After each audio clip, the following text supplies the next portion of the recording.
Welcome back to this week's Thought of the Week. In case you're just joining us for the first time, I'm Rachel. This is Becky and Hayley from Nisky. When we're still looking at some of our amazing favourite Bible characters, because do you know what? There's an awful lot of brilliant people in the Bible that we could do a whole year of people that we think are amazing with their different stories and different things that come out of being important. But I thought we could play a little bit of a game first, like we usually do.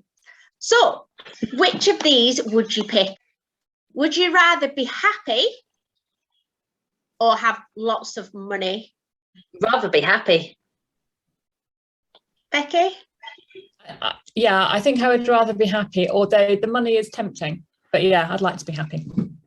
Yeah, I think I would pick happy.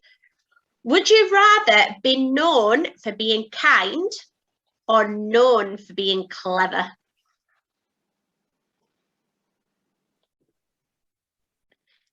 I think I'd rather be kind. Yeah, being kind.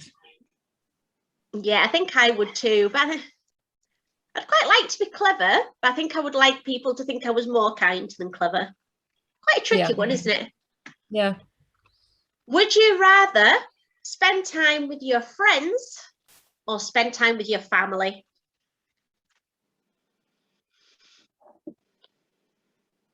That's really hard to pick between them because I want both. Can't. You can only pick one. Friends or family, who are you picking? But what if your friends spend time with your family too? See, no, you're not allowed loopholes. It's got to be my family then, because I'd rather spend time with my children. Oh, it's really hard. What if your friends are your family? I'm going to say friends because some of my family are my friends. That's tricky, isn't it? Decisions, really decisions. Tricky. Okay, would you rather take a chance or err on the side of caution? Take a risk. Oh no, be cautious. Be cautious, always. No, risks are what life is about. You need a bit of a balance of both, don't you? It depends on the situation. But I think some people are more risk averse, more cautious, and other people are more willing to take a chance on things. I actually don't know, so we'll move on. Would you rather stay at home for a year and never leave, or travel the world and not go home for a year? Some people are homebodies, aren't they? Some people like to be at home and other people like the adventure. So are you staying at home or are you traveling? See, before the last year, I'd have said go traveling. But I actually quite like being at home now. So I think I'd say stay at home.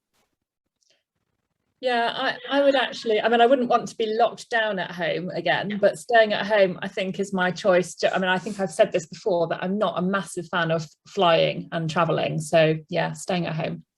Well, today we're going to look at two ladies in the Bible called Naomi and Ruth. And they were family, but they weren't always family because Naomi was Ruth's mother-in-law. And their story is so amazing. There's actually a whole book of the Bible dedicated just to them. In the Old Testament, it's quite near the beginning of the Bible. But a lot of those would you rather questions that we were contemplating are actually choices that Ruth and Naomi faced during their story. Interestingly enough, Ruth actually gets an honourable mention in the New Testament too. Ruth was, in fact, the grandma of King David. Now, we talked about King David in last week with one of those questions, you know, about a shepherd becoming a king. Well, Ruth was actually David's grandma. But also, Ruth gets a mention because she's the great great, lots more greats than that, grandma of Jesus.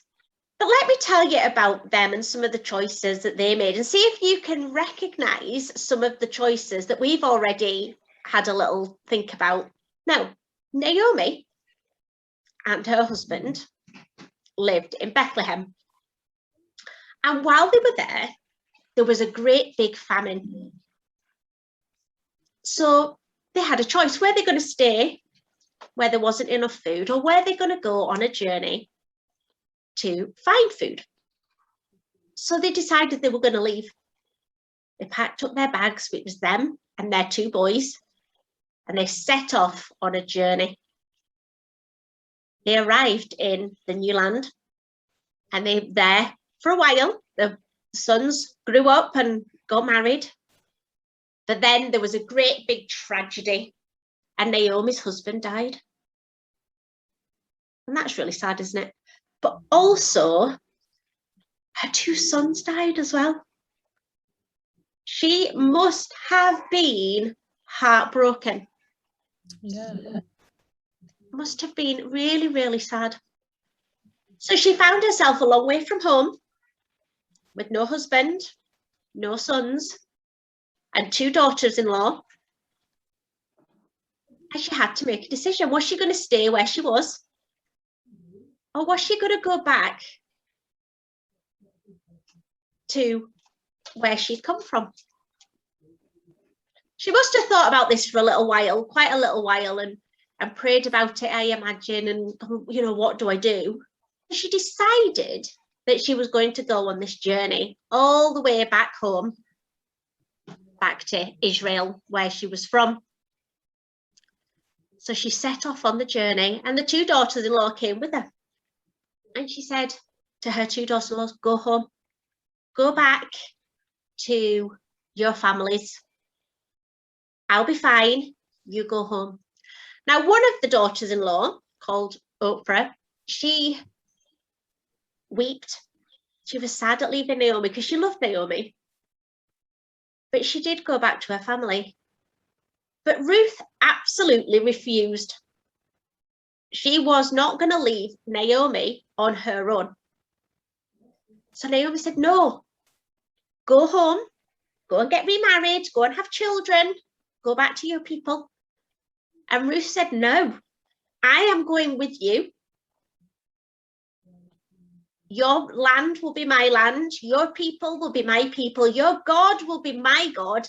I'm coming with you. Ruth went out into the fields and gathered grain, not just for her, but for Naomi as well. And every day she would go out to the fields and gather the grain that had been left behind by the harvesters and bring it home. Then one day, she was working in a field of a man named Boaz. And Boaz took pity on Ruth.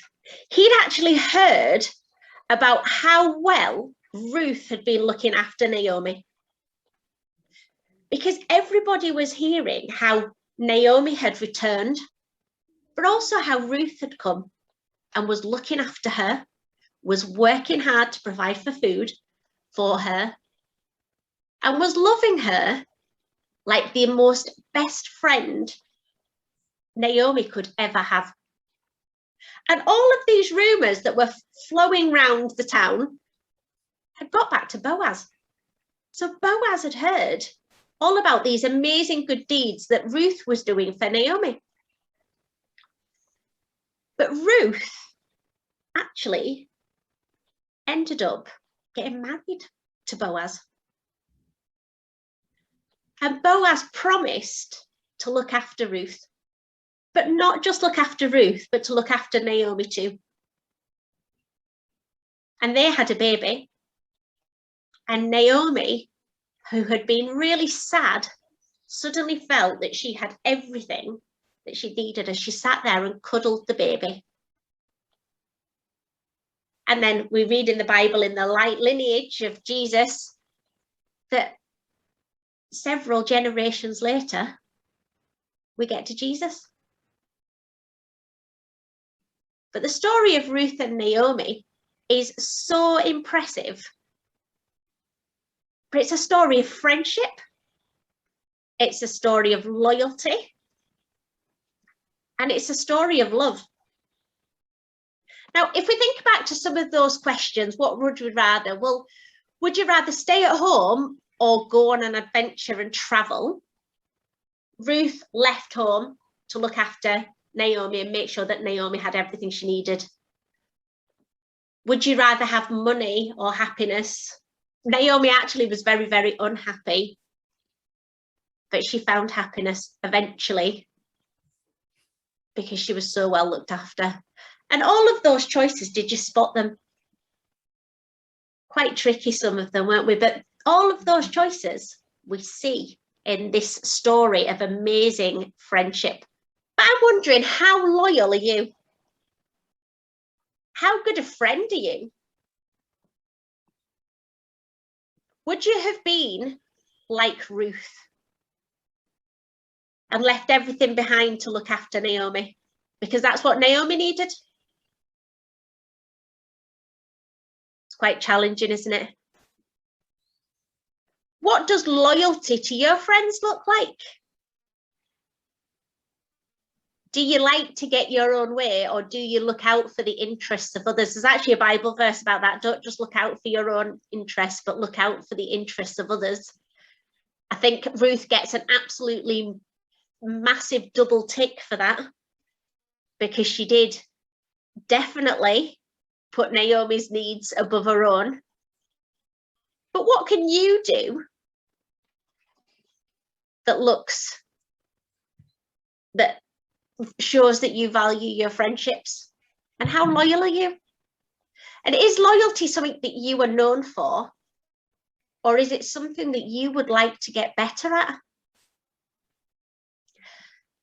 So what do your friends say about you? Do they say you're kind? Do they say you're loyal? And I think that's why Ruth is one of my heroes. It's because she is known for her dedication, friendship, love, and loyalty, which are all things that I would like to be known for. It is really, really good to have those lasting friendships and relationships, because that's when beautiful flowers grow. From seeds. It takes time, it takes work, it takes the right environment. It doesn't just happen. So I'm going to say a prayer, and if you don't want to pray, you don't have to, you can just sit still. And if at the end you agree, just say amen, because we know that's what amen means. Heavenly Father, thank you for Ruth and Naomi. Thank you for the lessons on loyalty and kindness and love that we can take away from that. Help us to grow those characteristics too. Help us when there are things that we're not so good at, and help us to grow the things that we are good at too. And eventually we can show that loyalty to our friends and kindness too. Amen. Amen. Amen. Well, I hope you've enjoyed getting to know about Ruth and Naomi a little bit more. I love the story of Ruth, really do. And come back next week and see which of the next Bible heroes we're going to look at, and to see what characteristics they were known for. See you next week. Bye. Bye.